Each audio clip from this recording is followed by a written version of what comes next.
Stratton here, your favorite Yokaiologist, coming to you today from beautiful Northern California. Today is a very special day. Today is day 1 of 100 Days of Yokai. And this morning, on day 1, I woke up to the feeling of slimy mud between my toes. And I took another step, and then I felt another dirt clod of mud stuck between my toes.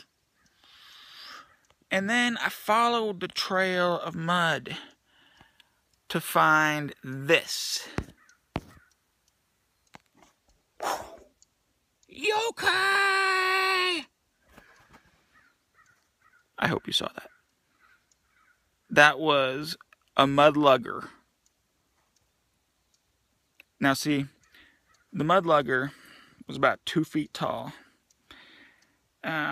Dry grass type hair on the top of his head. And when I found him, he was looking for clothes, but he didn't want to get out of the bucket because he needed to stay in the mud. So he basically just carries around this bucket that he walks around in, and he lives in a bucket of mud. So that's who I found this morning. I sent him over to my fellow Yokaiologist, Kazuo Yamaguchi, and later in the day, he ended up animating it in his little animated short that is really cool, which you will see later. But that was just how I started this morning.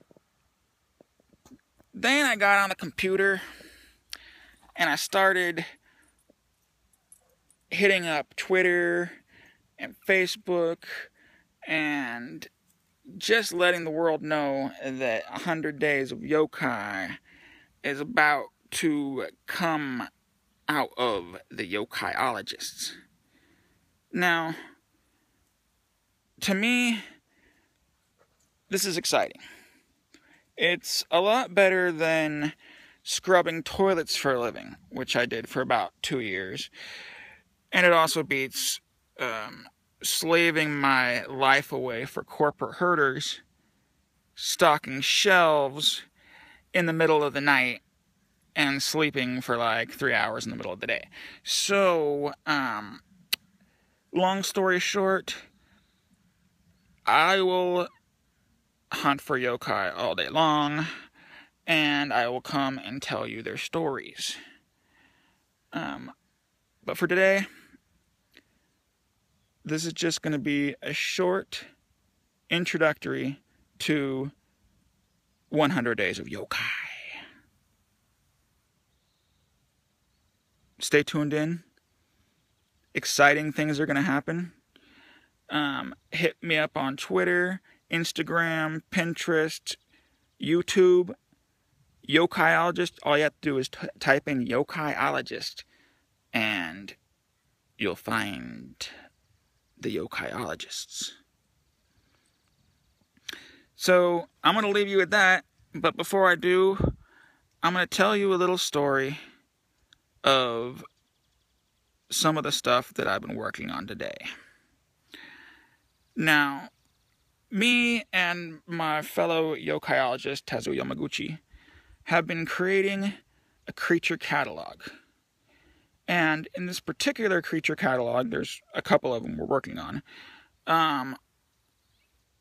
It's an in-depth story that follows the journey of 8 artists and poets that go into the wilderness and experience yokai. And the section that I wrote today was about a young Native American kid who almost got crushed by a bus, but was saved by a Shigen elder who animated the bus and elevated it and moved it in a different direction before it hit the kid. And so the kid and his grandpa, who was an elder Native American, go off to try to find their savior. And the grandpa ends up seeing a vision in the middle of the night and goes off to look for the Shigin savior. And when his grandson, Ponchi, wakes up in the morning, he doesn't know what happened and where his grandpa went, so he starts on a walkabout, and he runs into a yokai, a little tiny, cute little yokai named Reuven, and he asks Reuven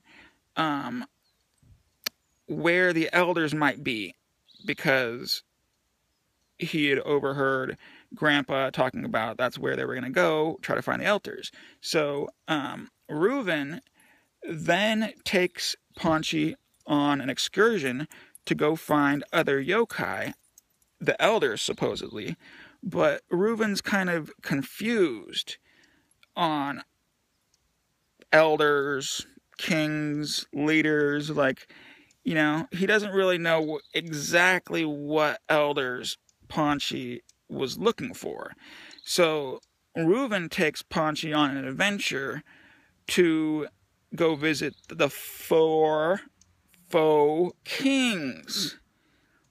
And the four faux kings live in different areas, and they're very devious, and they give him an experience that Ponchi will never forget. But that's all I'm going to tell you for now. This is Stratton, your favorite Yokaiologist, coming to you from Northern California. Signing off. Hit us up on Twitter, Instagram, Pinterest, YouTube, Facebook. Thanks for watching. Tell your friends.